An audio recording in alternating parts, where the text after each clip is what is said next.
Welcome one and all to the Cine Geeks podcast, where movies, TV, and all things geek collide. I'm Roy, still joined by my lovely co-host Angela. Happy holidays! Happy holidays. Happy New Year, siguro. And happy holidays na lang para inclusive. Sure. Pero we're recording this after Christmas. Yes. And we took a break from our busy schedule. Nagano tayo ngayon. Siyempre, hindi natin papalagpasin yung panahon na to. To come up or to post an episode talking about our best and worst films of 2024. Mm-hmm. So, I'm pretty sure this is going to be a very uncontroversial. Uncontroversial? Excuse me. I'm pretty sure na hindi ito magiging what do you call that? Hindi ito mapag-aawayan whatsoever. Hindi magiging mainit ang discussion natin dito at all. Opposite day ba ngayon? I don't think. Ay, nako. Pero ganito mangyayari sa ating episode today. So, we're gonna be going through 10 of our favorite films, or 10 favorite or best. It's our list, so we come up with the rules. Yan. So, yung 10 favorite/best films, in our opinion, we'll give the first 5, siguro, 10 to 6. And then we'll talk about the 5 worst films. Or least favorite. Least favorite. Positive scripting, sure. 5 least favorite films that we saw this year. And then after that, after all the negativity, balik naman tayo sa positivity. And then we'll finish up the episode with our top 5 films of this year each. And take note, magkaiba tayo ng list, ha? Oo, hindi. Hindi to, this is not yung parang monolithic Cine Geeks list. Hindi. May list ko, may list si Ange, and we're gonna, ano ba pwedeng term doon? We're gonna... Deliberate? We're gonna excrete it on this episode. Ang pangit ng excrete. We're going to disperse. Pagandahin mo naman. We're going to, ano ba pwedeng term? We're going to release our list into the ether. Ayan. Release na lang. Ayan. Mataling haga. But before we continue, mabilisan lang, don't forget to subscribe to this podcast wherever you listen to podcasts, like Apple Podcasts, Spotify, and YouTube. And where can they find us on social media? We are on Facebook, Instagram, Twitter, or X. We are also on Letterboxd and Blue Sky. Yes. And we also have our website, www.cinegeekspod.com. Yan, for the latest in movie and TV news and reviews. You can find it there. Yes.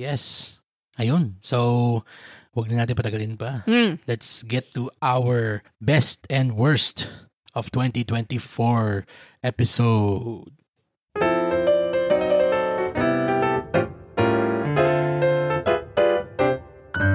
All right.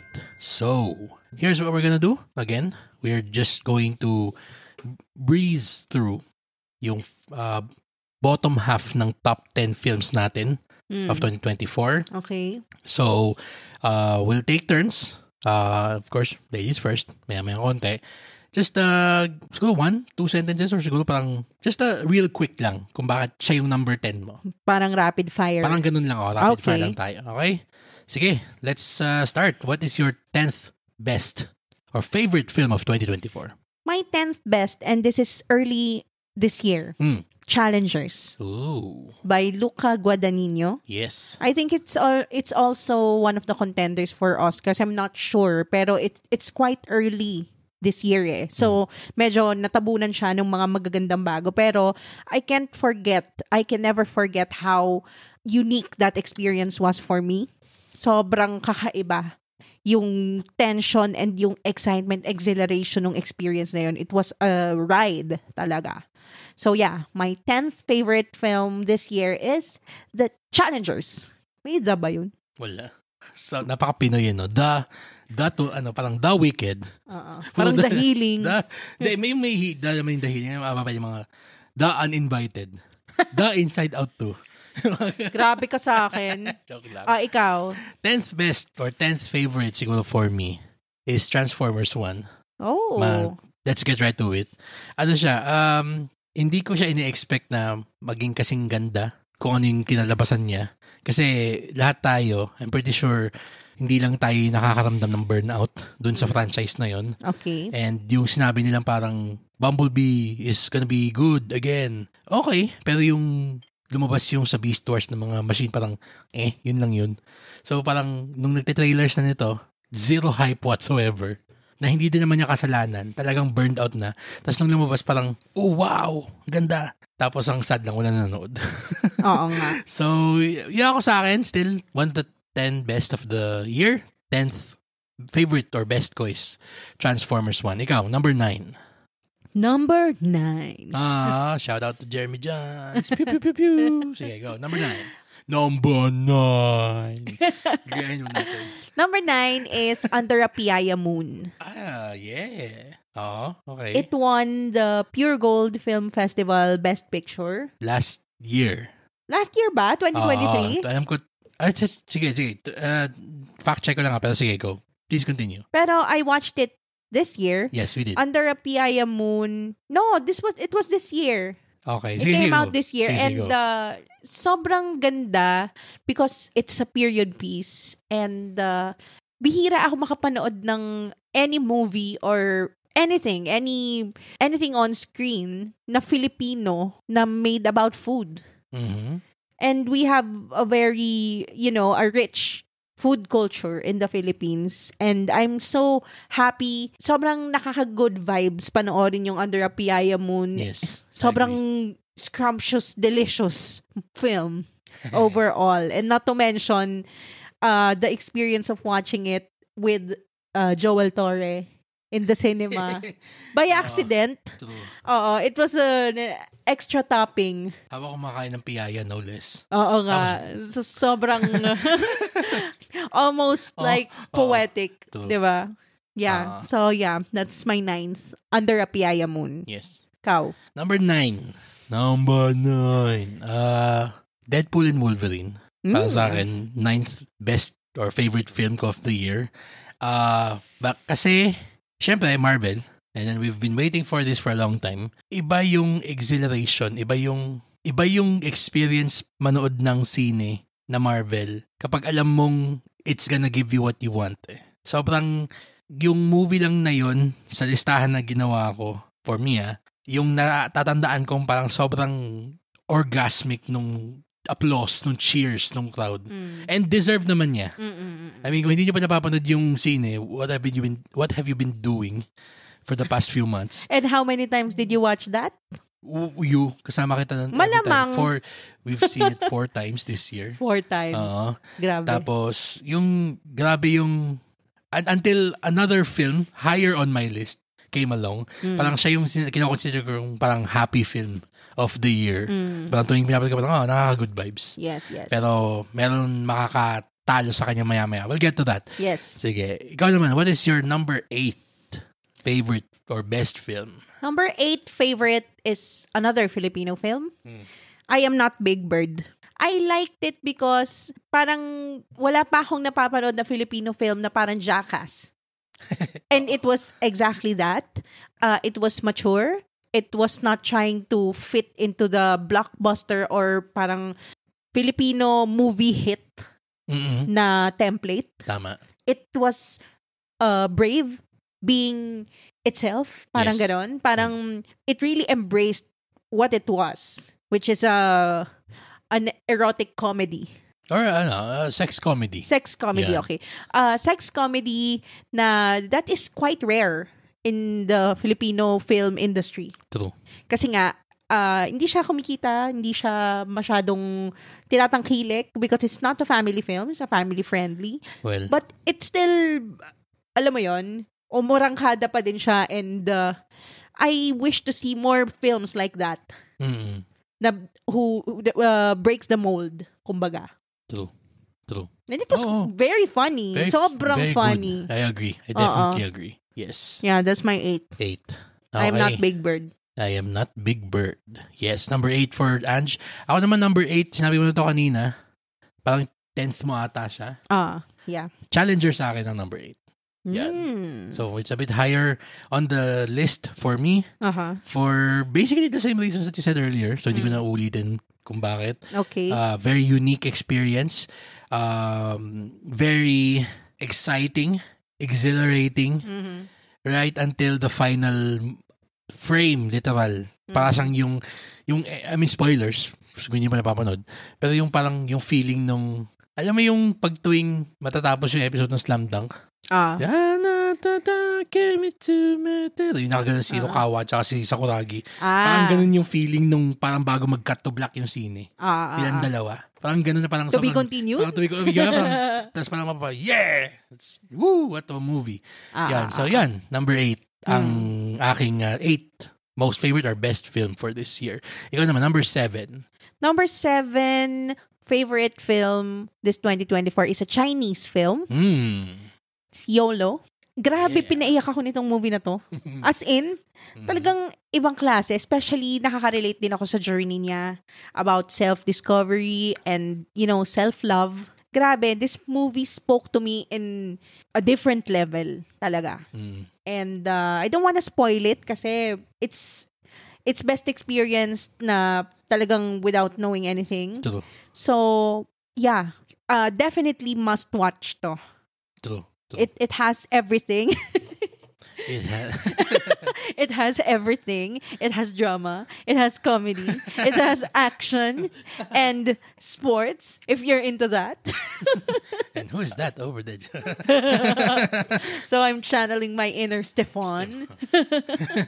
What's your favorite film? Yes. Number 8 film is... so yan, YOLO number 7. Yes, YOLO. Yes. One of the... Di ba sabihin nakalimutan ko na, pero parang, grabe yung experience ng pagpanood nun. Talaga.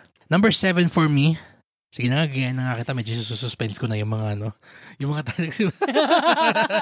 Number 7 is a small film that wasn't met with much fanfare locally, pero abroad, everyone was losing their shit over this. Late Night with the Devil. Ooh. Yun. So, yes. Talagang, I mean, there are things that can be said, nits that can be picked. Tama ba? Nits that can be picked about this film. Madami. Hindi ko masasabi na wala siyang butas. Hindi ko masasabing perfect film siya. Kahit binigyan natin ng A+. Pero, it has the balls to make something different. And siguro, with the exception of a couple, kasi talagang sobrang undeniable niya, kahit sequels to mga nasa taas ng listahan ko, the rest of the entries that I have on my top lists are all unique or something that either we haven't seen before, or we see parang a new take on doing something like it. Yes. So yung I sa agree. Late Night, parang siyang found footage, literal. Pero yung iba yung acceleration niya ng meron siyang ticking clock eh. Tapos yung basta ang hirap niyang i-explain without spoiling. It's best again para siyang yung YOLO na best experience fresh kung hindi niyo pa alam. Pero sa mga nakakaalam, alam niyo kung bakit nauutal ako ngayon kasi talagang sobrang kahit noon yung pinanood natin na parang wow. Sobrang nating stunned and speechless after. Yep. Okay, ikaw naman, number 6. Number 6, nabanggit mo na kanina, Deadpool and Wolverine. Wow, mas mataas pa pala sa'yo? Yes. Wow, okay. Because of the sheer entertainment value in that movie. Talagang, I rarely, this, and perhaps our regular Cinegeek listeners already know this, na I don't always watch movies multiple times. Parang okay na ako up to 2. Okay. If I like the movie, if I really liked it, hanggang 2 pwede. Pero I watched this movie 4 times because of how entertaining it was. So yeah, that speaks volumes for me to rewatch it 4 times. And ayun nga, nabanggit mo na din lahat ng reason. Pero para sa akin naman, ang reason ko is ang tagal-tagal ko nang naghihintay ng Marvel movie experience na katulad nung Infinity Saga. And ito yung nagbalik nun sa akin. True. Parang it reignited my Marvel heart. Yun lang. Yes, totally agree. I'm pretty sure na merong isang sine dito sa listahan natin na makaka-break nung 4 times repeat limit mo. Yeah, I'm pretty sure. Mamaya yan. That movie is special. Special siya. Talaga. Pero pag-usapan natin yun mamaya later on in the episode. Pero for the last of this bottom half of the top films natin, for me, number 6, just missed out because there was another movie that came late this year that just knocked it off. Sa personal list ko, hindi ko sabi na parang, it's a much better film. Hindi. Pero dun sa personal listahan ko, bigla siyang boom, nag-switch places sila at the last second, literal. And number 6 for me is The Substance. Ooh. I will explain kung bakit hindi siya nasa top mamaya. Okay. Pero number 6 sa akin is The Substance. One of the best horror films, best films this year. Grabe yung kanyang, yung ferocity. Tama ba? Am I using that? Ferocity, Ferocity nung script niya, yung kanyang fearlessness sa pag-skewer nung unreal standards in beauty. Not just in women, but I would say for men as well. For human beings, kumbaga. Yes. Na parang, minsan, vanity is not about how others perceive you eh. It's about how you see yourself na rin eh. True. And the battle that you have with yourself na parang, hindi ka pa rin kontento. Tapos pag nakuha mo naman yung gusto mo, biglang ayaw mo naman yun kasi that's not who you are. Yung mga ganong inner battles na naigawa niya into a horror film that pays so much loving tribute to Cronenbergism. Yes. To the highest level. You're into body horror. Yun, yung ganong klaseng... Grabe to. Sarap. Talaga. One of the greatest to. Oo. It should be in the top 5. Pero mamaya pa natin dun sa ating top 5, may naka-edge out sa kanya. Okay. And we'll talk about that. Yun. So, recap lang natin. Yung from 10 to 6 ko is Transformers 10, 9 Deadpool and Wolverine, 8 Challengers, 7 Late Night with the Devil, 6 The Substance. Ikaw naman. My 10th is my 10th is Challengers. 9th is Under a Piaya Moon. 8th, I Am Not Big Bird. 7th, YOLO. And my 6th is Deadpool and Wolverine. Okay. Yun. Now we go to the second part. Yes. So we go to the second act of this episode. Siyempre, di ba, pag sabing second act, dun biglang bababa yung energy kasi parang, madidihado yung bida. Or biglang makikidnap yung bida. Hindi, yung third act yung biglang dun na yung, yay, we're gonna win. Pero yung sa second act yung biglang, oh no! Yun, and we're gonna do just that because we're gonna talk about the 5 films that we wish we didn't see, I guess. 5 lang. Pero may isa kasi dito na parang kung hindi natin pinanood to, our lives would be drastically different. So we'll talk about that. Pero, 5 lang. Actually, madami sila. Pero actually, I can list down 20. Magiging 3 oras tong episode na to. Dahil ano sa nasa gitna. Grabe. Anyway, ito siguro, hindi na to parang yung kaninang rapid fire. We can talk about this in a bit more detail naman na. Hindi, gusto ko rapid fire. Sige. Okay. Sige. Joke lang. Hindi, pero ikaw, depende kung gusto mo siyang i-expound upon kung bakit hindi mo siya gusto. Depends how bad it is. Pwede.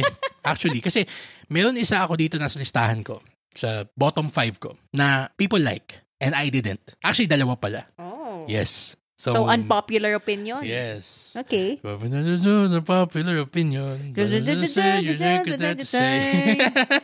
Shout out, BBC One.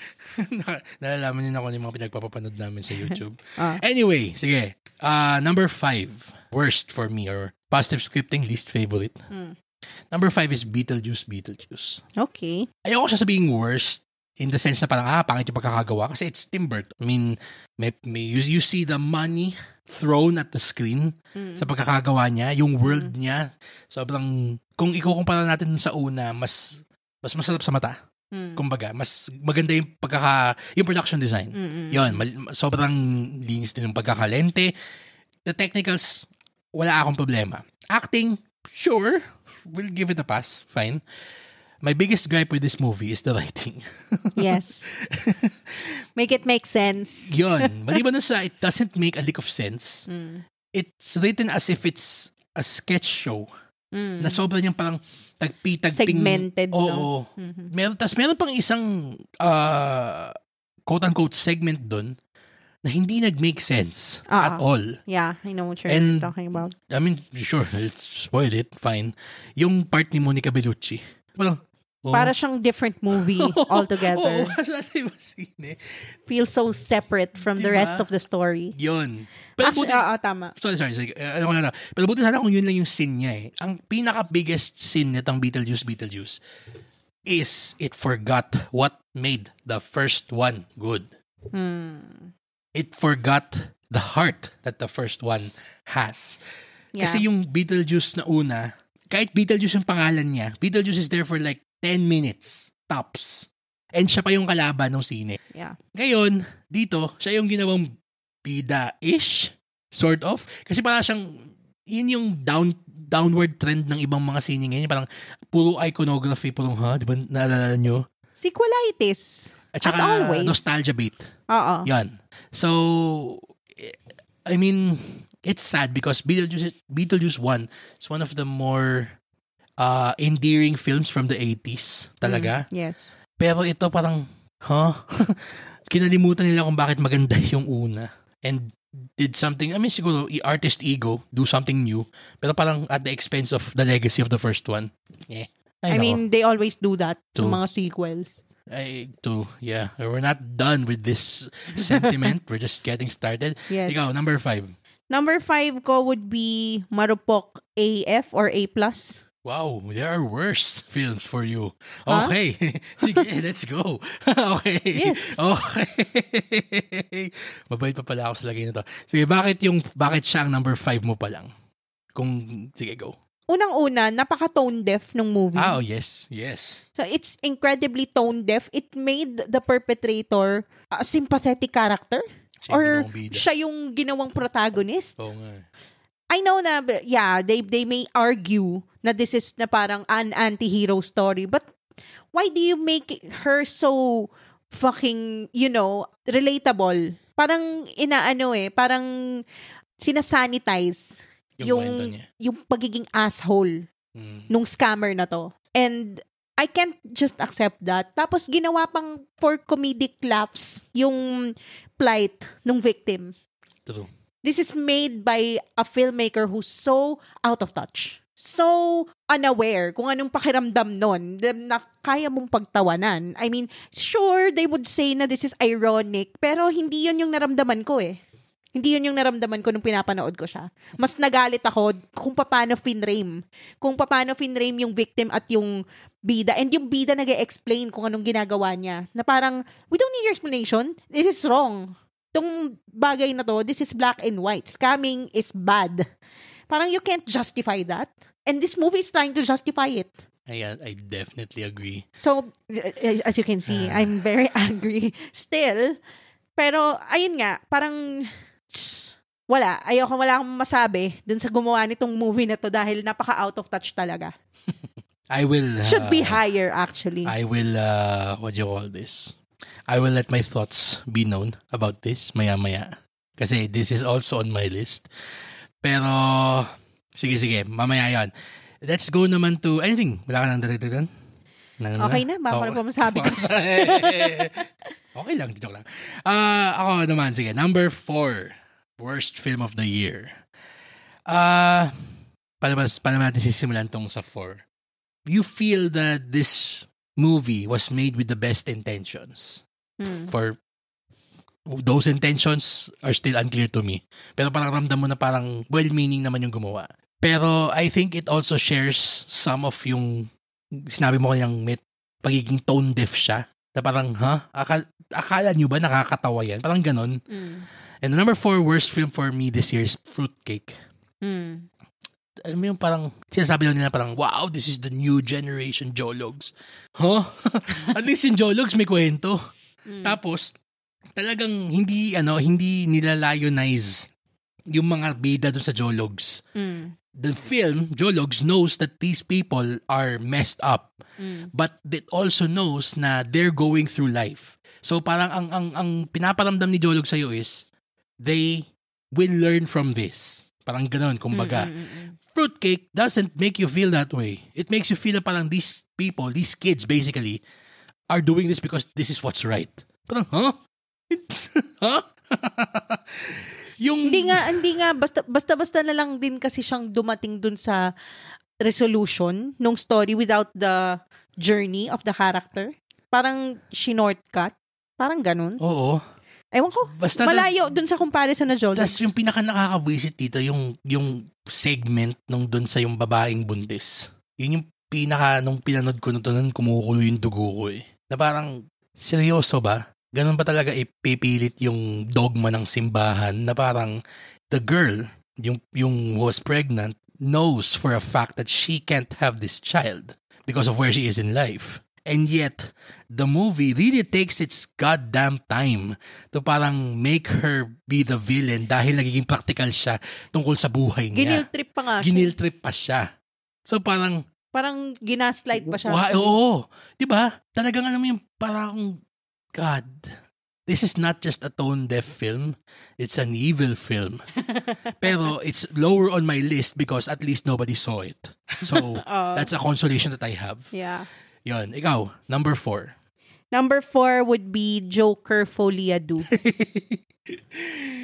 Oh my God. It Yes. was so disappointing on so many levels. Yes. Ito yung sinasabi ko na sequelitis. Na talagang, if you don't have anything to add or to enrich the first film, don't do it. True. Kasi sisirain mo lang yung legacy nung unang film. Ay, naalala mo ba yung sinabi tayo dati? Hindi ko na alam kung saan episode to. Yung may type A, type 1 and type 2 sequelitis. Oo. Type 1, yung yung type 1 sequelitis, yun yung naging successful lang. Tapos, kailangan natin sequel. Yung type 2, yun yung may established prestige yung thing. Tapos parang naisipan nila nilang magbagsak ng sequel bigla. So, lasan to? Type 1 o type 2? Sa type 2. Type 2, no? Oo. Mm-hmm. Kasi they shouldn't have touched the first film. Kasi yun na ang ganda na And sinabi nga nila na separate siya. And they vowed never to make a sequel when they put that out. The fact na they took back their word. Sobrang nakakainis na. And only for us to get this. Nalala ko naman yung yung GIF ni Mr. Krabs. Hello, I like money. Ganon. It feels like a cash grab lang talaga. Oo. Parang chinipen niya yung sanang unblemished legacy nung Joker na una. Buti sana ako may cash na nag-grab eh. Wala nga siyang kinita halos eh. Parang 200 million. Sobra niyang nag-flop. Lugi pa siya. Oo. Kasi just because the first film was good doesn't mean you have to do a sequel of it. Ay, nako. Yes. I so agree. Ay, nako. Alam mo, ang ganda niya sinabi mo. Kasi number 3 na ako, diba? And sobrang sakto. Ang ganda segue actually nun. Okay. Dun sa number 3 worst film of the year ko is Gladiator 2. Gladiator. Gladiator. This is a Gladiator, yeah. A year of sequels. A Itong year, 2024. Grabe, ang dami talaga. Every month, there is one sequel that we watch. Ay, nako. Oo. And it's almost always, not all the time pero almost always not good. Umabot na sa punto na nakakapurga manood ng sequel. Na parang, alam mo yung, and this is not being ungrateful to yung us being able to see these films. No. Nakakapurga siya kasi parang, alam mo yung, you love these properties na binibigyan ng sequel initially. Like yung sa'yo, hindi ako masabihin love, pero we appreciated yung craft and effort that went into Joker 1. And it won Joaquin Phoenix an Oscar. So, good talaga. Ito naman, Gladiator is a perfectly fine movie. It's a perfect movie. And it's a closed story na already. Exactly. Diba? You don't need more stories of that. Wala nang kwento si Maximus. Tapos na yun. And then Gladiator 2 proceeds to shit on Gladiator 1 in every conceivable way possible. Let's start with the biggest way it shits on Gladiator 1. Kung gaano ka honorable si Maximus dun sa una, parang, fuck that. May anak sa labas si Maximus. Parang, tapos, yung anak sa labas pa niya, doon pa sa babae na character na doon sa Gladiator 1, at every single turn, talagang nirebuff niya yung advances kahit anong gawin ng ni Connie Nielsen, talagang no, I just love my wife, I love my son, I'll go home after this. He's honor bound talaga and duty bound. True. Parang he could have been the prince or the the king consort. King consort, diba? Tama. Pero hindi niya ginawa yun kasi meron siyang asawa at meron siyang anak and yun lang yung kinilala niya. True. Ever. True. 'Di ba? For Gladiator or Gladiator 2 to just throw that out the window and say na parang no, Maximus has another son. And it's based on rumors pa. So Genie is minorites pa. Yun pa, ito, sige, another thing that I hated that some people siguro love about it, nakakainis yung acting ni Denzel. Napaka over the top, yes. Yun. Napaka parang OA, masyado. Parang, Denzel, I know you can do something better than, bakit mo gagawin? Hindi nga niya ginagaya si Proximo si Oliver Reed, no? Tama ba? Proximo Midnight? Si Proximo, si Proximo, meron siya ng swagger niya kasi gladiator siya. Etong si Machiavelli. Machiavelli. Hindi naman siya gladiator. Sabi ba, gladiator siya? Oo. Parang, no? Di ko naman matandaan eh. Parang siyang, he's just a conniving politician. Yun lang. Walang pinanggagalingan na something thematic yung kanyang, kung bakit siya ganun. He is just, parang, oo nga eh, parang, I'm a man with an evil plan. Oo, parang siya ganun lang siya. Hindi siya nakadagdag doon sa parang perfect foil siya kay Paul Mescal, na parang, kay Lucius? Kay Rome! Ayun, gusto ko yun. Yung SNL. Alam mo, mas maganda pa yun sana yung Gladiator 2 sical. Kung yun lang yung lumabas. No? No? Yes! No. I'm done with musicals except for one. Pero yung musical is very tricky din because just to mention this Oh my God. Nasa list ko din to pero it's a little bit further down. A musical sequel, Mean Girls. Or, remake. Ang pangit din nun. Yun, yung pasang yung... Oh, God. Didn't even add to the original Mean Girls. Didn't improve. It didn't introduce anything new. Tapos, basta. Hindi ko siya masyadong bet. Okay, let's move. May Filipino version ng Mean Girls musical. Pero, that's for another episode. The MMFF episode. Yes. Anyways, okay, fine. Ayun, sa akin, number 3, Gladiator. Bleh. Ikaw, number 3. Number 3 ko would be Madam Web.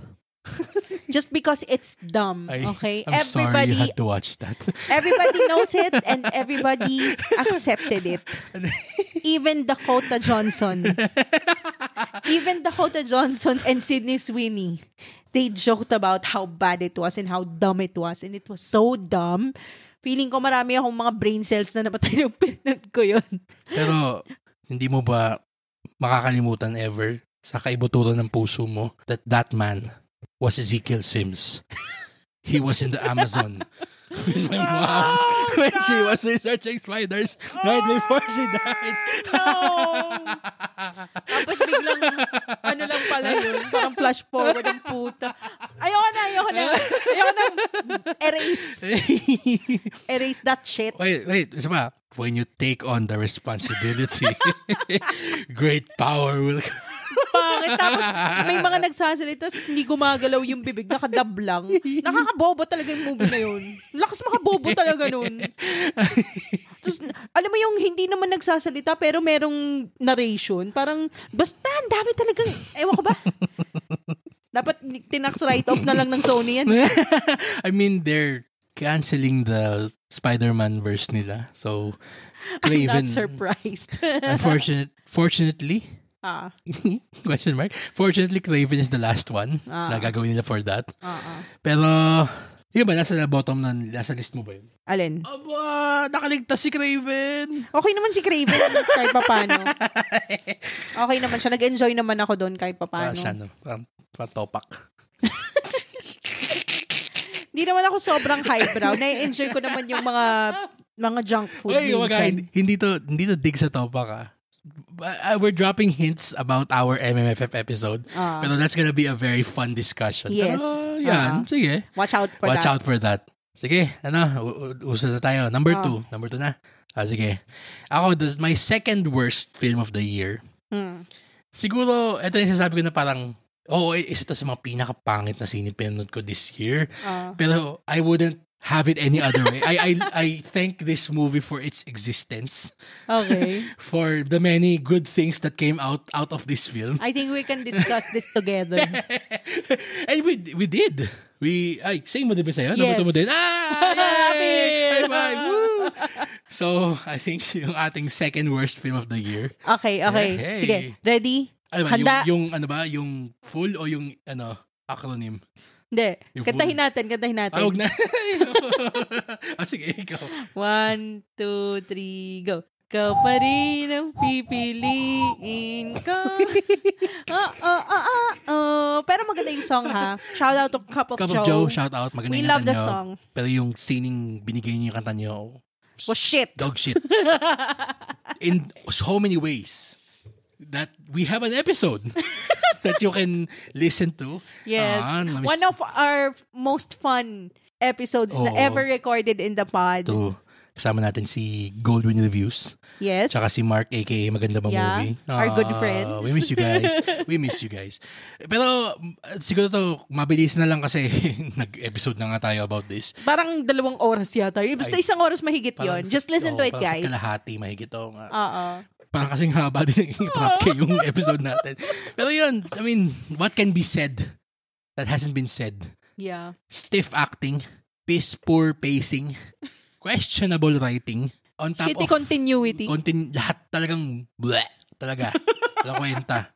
On top of yung teleportation. obvious problematic things niya.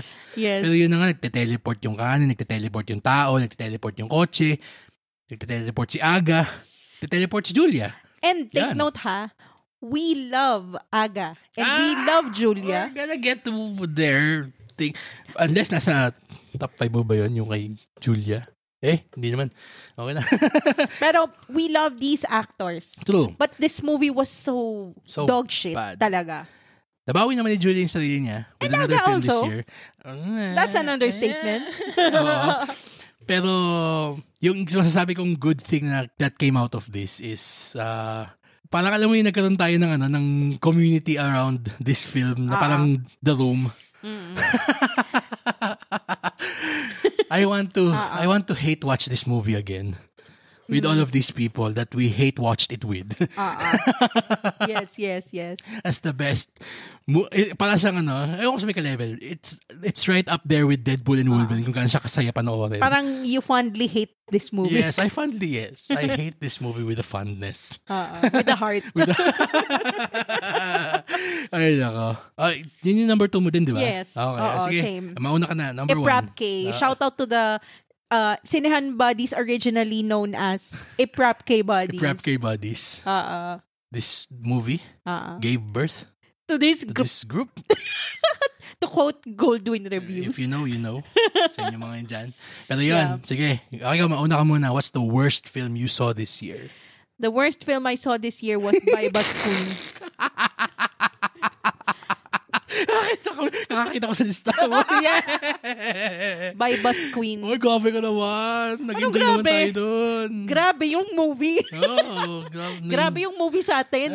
Sorry, kung hindi nyo dinig, again, yung worst film ni Ange of 2024 is Baibas Queen. Baibas Queen. Guys, don't watch it. I cannot in good conscience. Yeah. Wish that on my worst enemy. Grabe talaga yon. Ibang klase yon. Wala akong masabi Just speechless just thinking about it. Yeah. Alam mo yung para siyang yung mga sining pinapanood nila sa Red Letter Media. Yung best of the worst. Parang ganun siya. Obscure B-movie na action. Na talagang yun lang, papatayin lang yung brain cells mo. True. For a few hours. It's somebody thought na they can make a good movie out of student film materials. Tapos may nagsiself-promote pa doon. Parang campaign movie siya na ewan. Weird talaga. Just Oo, kakaiba. Grabe ang movie sa atin. Hindi ako grabe dun sa movie. Ako pa yung grabe, Pero, alam mo, ayun, pinanood natin tong movie na to with Goldwyn Reviews. He invited us to see it. Ewan ko ba? Anong pinagdadadalan sa atin ni Goldwyn? Oy, Goldwyn, nood na tayo dito mga ganito mga pangit ulit ha. Na-miss ka na namin kasama manood na sine. Mga Viva Max daw.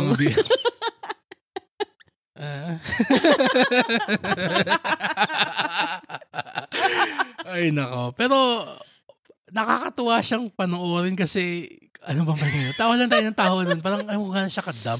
Yung mga logic niya na parang yung, gusto ko yung, yung parang nag-dribble sa pader yung granada.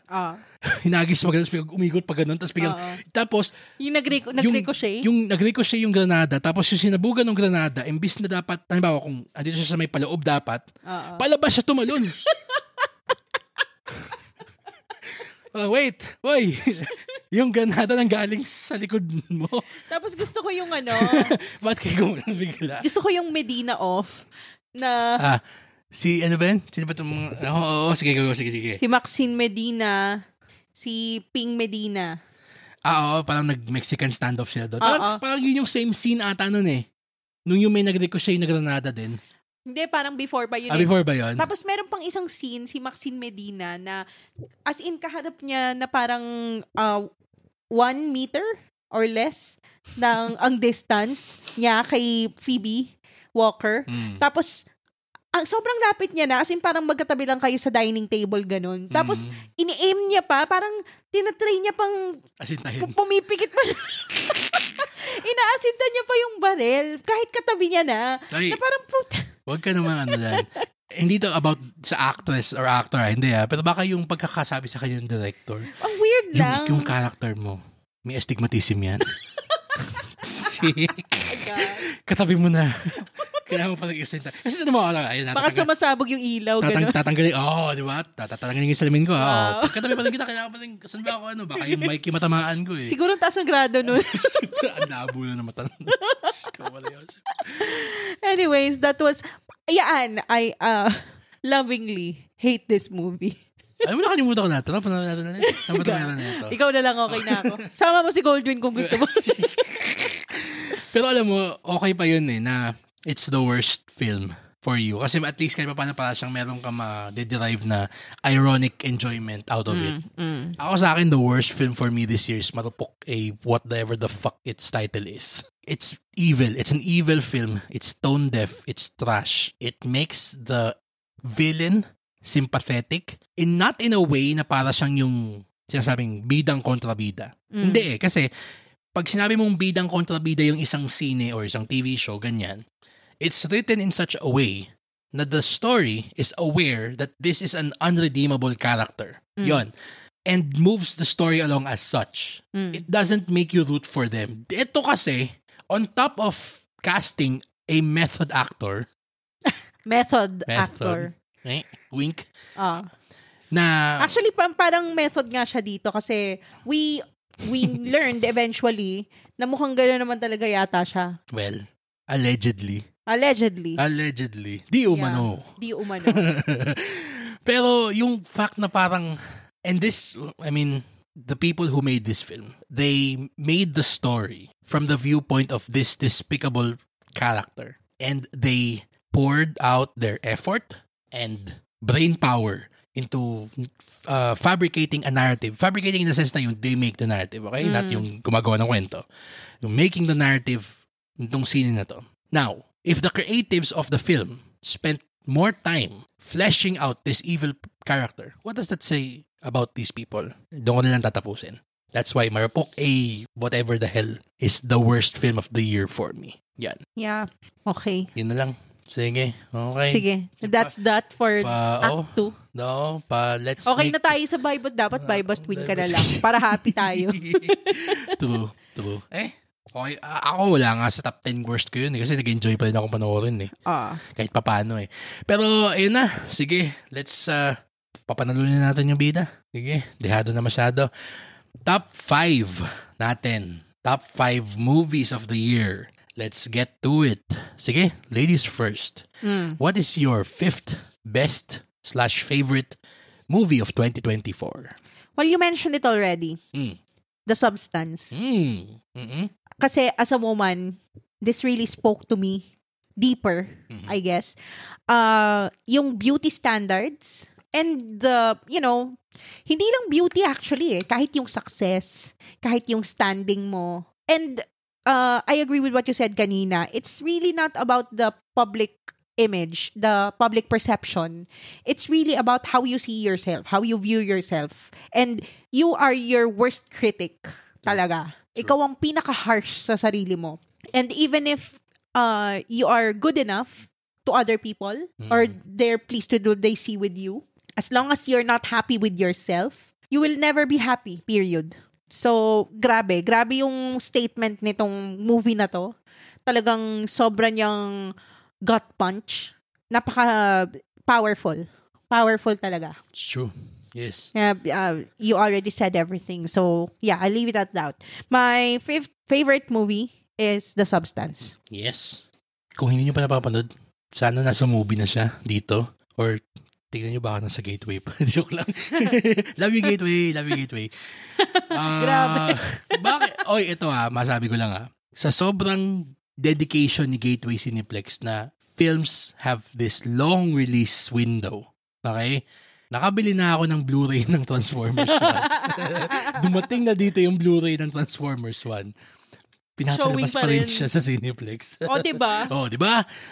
Parang sa Amerika lang na isang buong taon, diba? Nag-show yung movie. Yung movie, diba? Yun. Diba? Not bad. Not bad. Anyway, ako naman, fifth favorite or fifth best film of the year for me. Ito yung naka-edge out sa Substance. Okay. And sinabi ko kanina na parang nag-buzzer beater siya. Okay? The fifth best film for me this year is Uninvited. Oh, I think we can discuss this together kasi this is my fourth. Okay. Sige. So, fifth ko, fourth ni Ange. Okay, Uninvited. Sige. Ito na ba? Magiging review na ba to? Hindi pa. Kung bakit ko na nagustuhan lang? Mag-in-depth tayo. Doon sa MMFF episode. Aga Mulak is just so fucking amazing in this film. Talagang, woo! My Kahit God! number 2 mo sa worst yung Iprap K. Yun na nga The duality of man. Yes. Diba? Pero grabe naman yung pagkakabawi niya dun sa Iprap K. Diyos ko, gumawa naman siya ng Uninvited bigla. Although, may sumpa yung Iprap K. I mean, you can say na parang they're both creeps. Doon sa dalawang scene na yun, parehas creep yung role ni Aga. Mas dito siya talagang parang, oh my God, Aga, ang galing mo talaga. Ang galing mo. Woo! Alam mo yung every moment na nasa screen siya, para siyang yung kung gaano ka, sinabi na natin doon sa review natin, yung written review natin about this film. Yes. Na sobrang electric niya. Napaka-breathtaking niyang panoorin.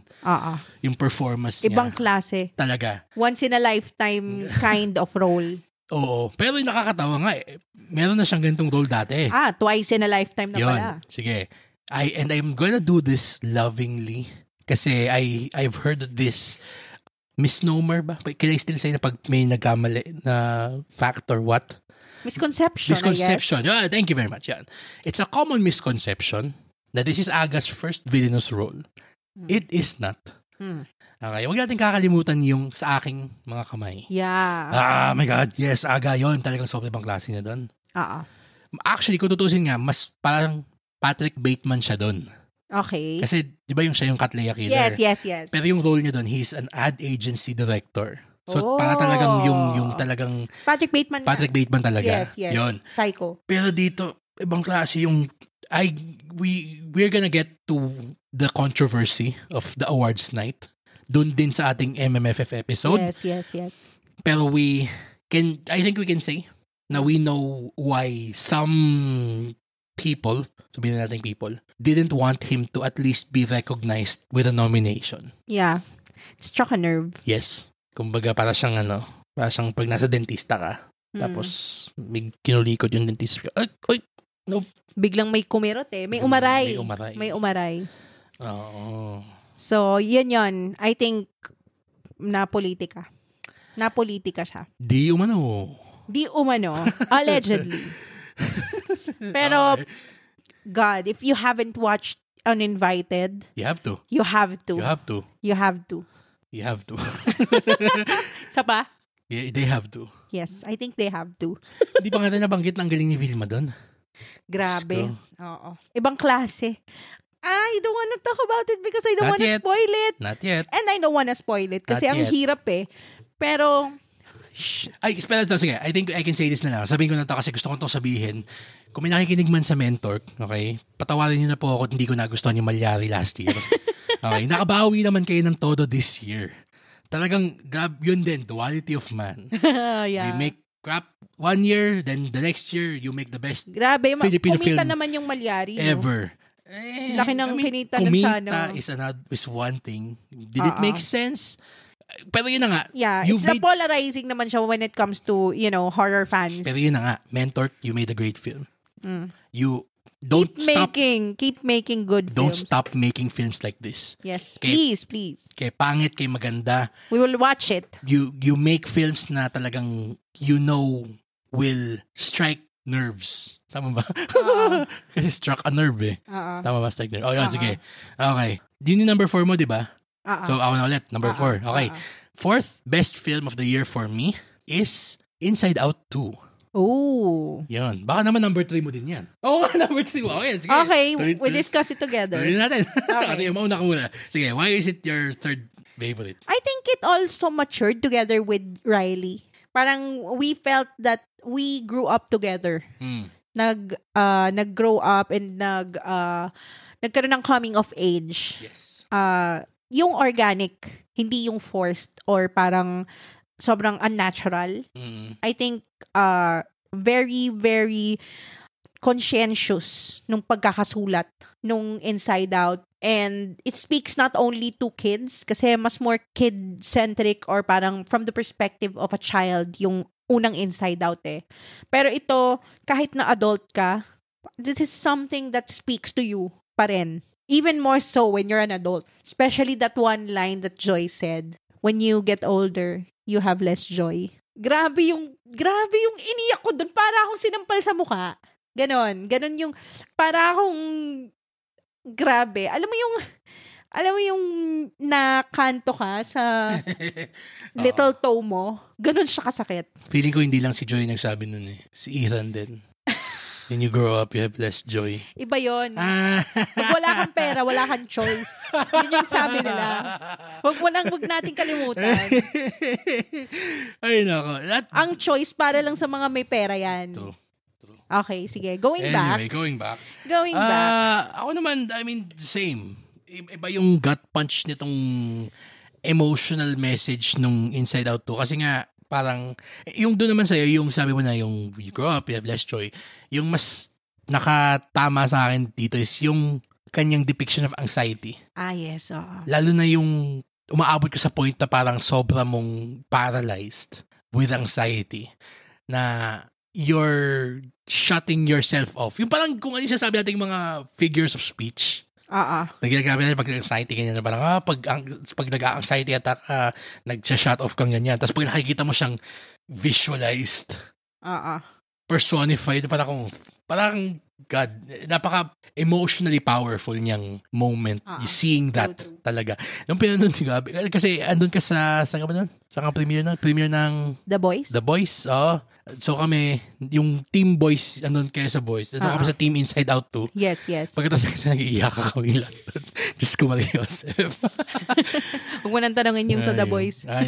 Well. Madugo lang naman yun eh. True. Anything to add? Wala naman na. I think we already, sa mga movies pala na nabanggit namin, most of these movies, we have episodes. Yes. So, let's link it na lang din, no? I think, sige. Maliban na lang dun sa Uninvited, kasi where lalabas pa lang yung episode. Yes. To be released. Okay. So, number 4 ko, number 3 mo yung Inside Out. Okay. Hala. Yung number 3 ko, na number 2 mo, Wicked din. Hala. Yeah, okay. Sige, tuloy na. Kopyahan Tuloy na ang ligaya. Something has changed within you. Oh my God. I love this movie. Me too. This movie is a drug. Yes. Gabi siyang makahappy. alam mo yung, kasi si Deadpool and Wolverine, to a point, and to your credit naman, nagigets ko naman kung bakit hindi mo na siya gustong ulit-ulitin. Kasi, For a fifth time, I think that's fair. Kasi parang lollipop na pag naubos na, parang yung stick na lang yung dinidilaan Hindi, mo. at saka kapag sobra ng nakakaumay na. Yun, or may ganon, or may iba na parang yung na-exhaust mo na. Yes, yung enjoyment mo out of it, pag talagang inulit mo na inulit. Ito kasi parang siyang, how does this keep getting better every time we see it? Parang, nung first, kasi hindi natin alam yung Wicked, parang medyo tayo, oy, shit, stunned. Tapos nung pangalawang pinanood natin siya, mas wow. Tapos pinanood natin na isa pa, wow. Tapos pinanood mga apat, wow. Still wow. Still wow. Hindi siya nakakasawa. Parang palakas yung wow natin ito, pinapanood natin siya. Yeah. And this may be the only movie that I will watch in the cinemas for a fifth time. This is a first in my entire life. Yeah, ito, unpaid ad. Unpaid ad. Yes. Wicked sing-along version releases on in Philippine cinemas January 8. In-announce na to ni Universal Pictures Philippines. Yes. So, alam na kung saan tayo didiretso pagkatapos ng MMFF. Yes. Okay, end of unpaid ad. Yan. Songs, fantastic. Yeah. Acting. Mwah. Oscar worthy. Parehas silang dalawa. Actually, I will take this time to take back some of what I said dun sa review episode natin.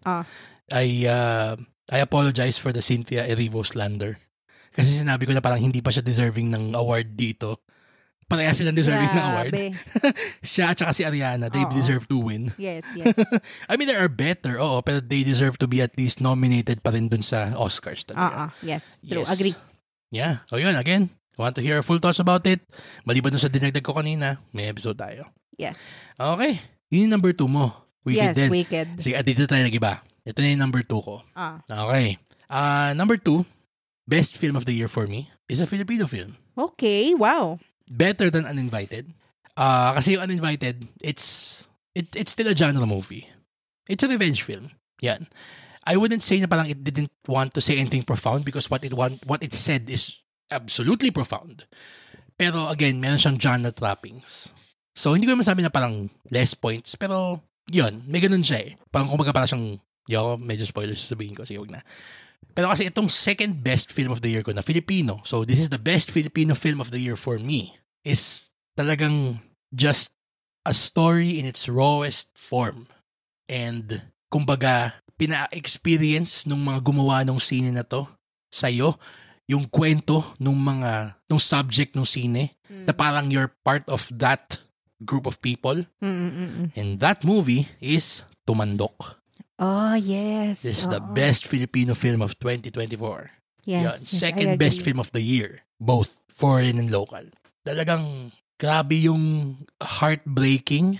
Yung at the same time, actually, it's also life-affirming. Na para siyang, na parang nanliliit bigla yung mga problema mo. Doon sa problema nila. Oo. Na para siyang how trivial your problems are compared to these people. True. Na parang this movie makes you feel grateful for what you have. That you don't have to fight for where you live, for where you sleep literally like these people do on a daily basis. Yung ganung klaseng parang wake up call. No? And this came out in Cinemalaya. Again, we expect nothing but the greatest of films from that festival, and it didn't disappoint. So, sa akin, if you haven't seen this film, you have to. I think it's in I Want TV. Siya. Parang may ads ata. So, if you haven't seen this film yet, it's, I guess, on I Want TV na app. Again, yun, unpaid ad. Unpaid ad. But if you wanna pay us, we're just a message away. Sabi nga ni Juday, di ba? Pera pa rin yan. Anyway, yun. Actually, I forgot about that film. Can I have a tie for number 1? Worst? Hindi, best. Akala ko worst. Grabe. Spoiler para sa MMFF episode. Anyway, Grabe. Go. Sige. Mag-ano ka? Oo, kasi I completely forgot about Tumandok. Pero, sige lang. isa rin yan sa mga favorite ko. So, para sa akin, yung top 1 is 1 international and 1 local. Sige, fine. Thai. Sige, so number 1, local mo, Tumandok. Yes. For the same reasons that you said. And I think na verbalize ko lahat ng gusto kong sabihin on our Cinemalaya episode for that movie. And grabe din yung emotion ko. Grabe yung iyak ko dito. Talagang heart-wrenching tong movie na to. And to think na this is a film documentary. It's uniquely, alam mo yon, uniquely beautiful talaga. Pardon or forgive my ignorance, pero what the hell is a film documentary? Sorry, kasi pag sabi mo documentary, we're watching and this is not, kasi yun yung category niya, kumbaga eh. This is not on you. Kahit nung sa Cinemalaya pa lang, ganun na yung category niya. Pero, hindi ba ang documentary, pinapanood natin yung talagang subject. Pero kasi ito, it's a dramatization of the subject of a documentary that happens to star the actual people involved in that thing. So parang it's still fictionalized. Napaka-genre bending nga niyang movie na yun. Diba? Parang medyo... Kasi, yes, it's a film documentary. You can say na there is a narrative to it that was written para lang maging narratively satisfying siya as a film in cinema. True. But the people, the actors they used were the actual people that are the subjects of this documentary. True. So in a way, parang may blur eh. You can't just say it's a film or it's a documentary. It's both. So it's the perfect marriage of a film and a documentary. Kasi hindi rin actors yung mga kinuha niya. True. Diba? So yeah, that's what makes Tumandok really unique. And it did it so effectively. Super. To the point na talagang you don't feel like you're watching a fictional narrative. You don't also feel like this is a factual documentary. Parehas eh. Parang it's both and neither. Parang ganun. Para siyang so very abstract na siya, na blend niya together yung dalawang genre na or dalawang classification of film na yon. It's Schrodinger's movie. It's both a film and a documentary and not a film and not a documentary. Yes. Tama ba ako? Ayun, oo nga. Ang best supporting picture, actor, diba? best picture siya. God, I will forever not understand why this wasn't our Oscar nominee. I'm not gonna open that can of worms. Yes, don't. Not yet. Not yet. Pero si Felipe Ganancial, best supporting actor nung Cinemalaya for this film. Well deserved. And si din, yung nanalong best actress, di ba? Hindi ba nanalo best actress? Ay, si Marian. Si Marian. Oo nga pala. Also deserving. Yes. Especially Marian sa Balota. If you wanna listen to our Cinemalaya episodes, we're gonna link it also.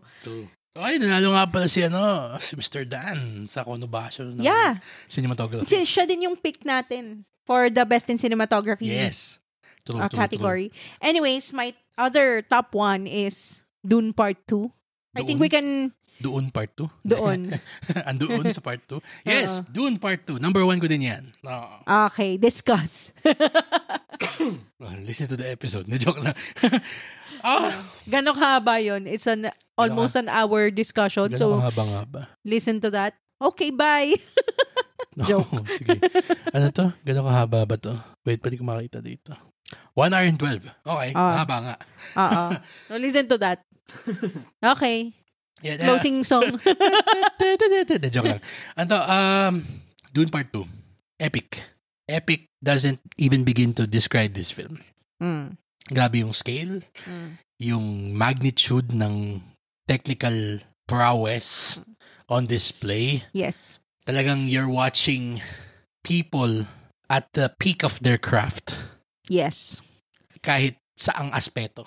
Alam mo nga, naisip ko dyan, parang, alam mo yung, ano kayang pakiramdam ng mga taong unang nakapanood nung Star Wars when it first came out? Actually. Parang ganun siya. It's an epic that will, transcend generations. Tapos magiging phenomenon siya to the point na magiging part na siya ng culture, ng mundo. Talaga. Very much like Star Wars. Yes. Parang ganun yung pakiramdam nung world eh. Oo. And it's funny kasi wala pa tayo dun sa meat nung kwento. Yun nga. Parang, first book pa lang to eh.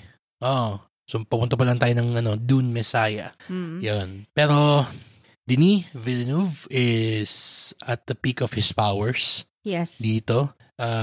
If I may, parang, hindi pa natin napapanood yung Bob Dylan na scene ni Timothy Chalamet.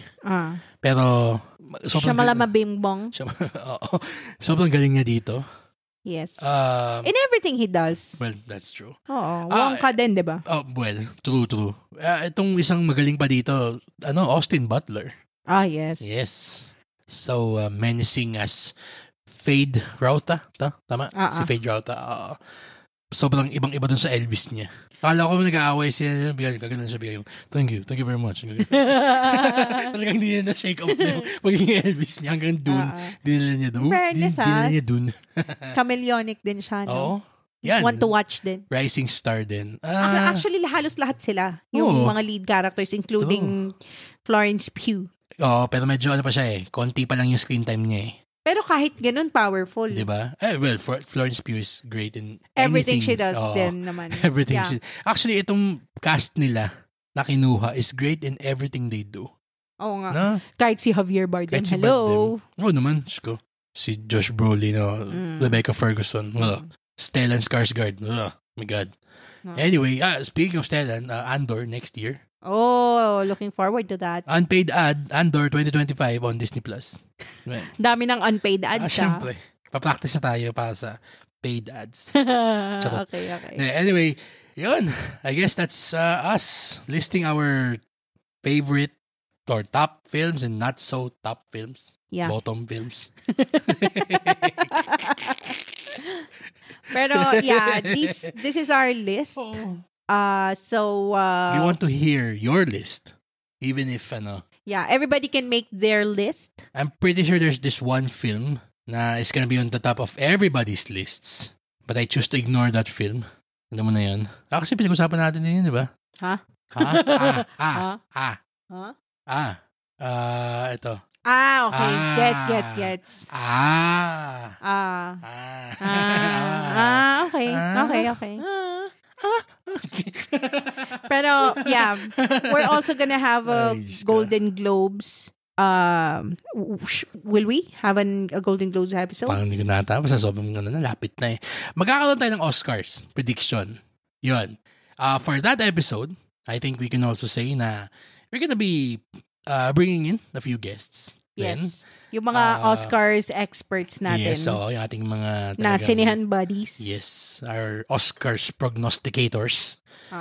They will share their expert opinion on who they think will win. Expert opinion? Who they think should win. Yes. Yun. And yeah, I guess related dun sa Oscars, watch out for whatever plan I guess we may have. Doon. Sige, sabihin natin. May plan? Basta, ako. Ba't di ko alam? Ay, nako. Okay. Tapusin na natin to. And tapusin na natin ng taon na to. Yes, so that has been it for 2024. Quite a year for the Cine Geeks. Yan ina-expect yung quite a number of sequels. True. This Pero, year. I mean, on a serious note, hindi ko in-expect na sobrang magiging maswerte tayo na makapanood ng sobrang daming sine. Parang tinitingnan natin yung letterbox na ganito, parang 160. Diyos ko Mariosep. Yeah. I mean, for us, may mga mas voracious pa ng mga cinephiles dyan na baby numbers yun. Pero for us na juggling many things on top of this podcast, parang nakaka-proud. Nakaka-proud na parang, So, wow. Nakaka-amazed din. Yes. So, to the people who still invite us to still invite us to see these movies in advance. We thank you from the bottom of our hearts for a wonderful 2024, and we look forward to more amazing films and TV shows. Yes. Okay? Kasi I'm pretty sure isa sa mga unang episode natin sa 2025 is the TV show that everyone's been waiting for. Yes. Watch out for that. Spoiler. Squid Game. Okay. Yun. Spoiler. Yun. So, ikaw, anything to add? Happy New Year! Happy New Year. Sige. Yun lang. Tapusin natin yan. Okay, so for the Cinegeeks podcast and the year 2024, this has been Roy. And Angela! Thank you for listening to the Cinegeeks podcast, where movies, TV, and all things geek collide. Bye! Happy New Year! Welcome 2025!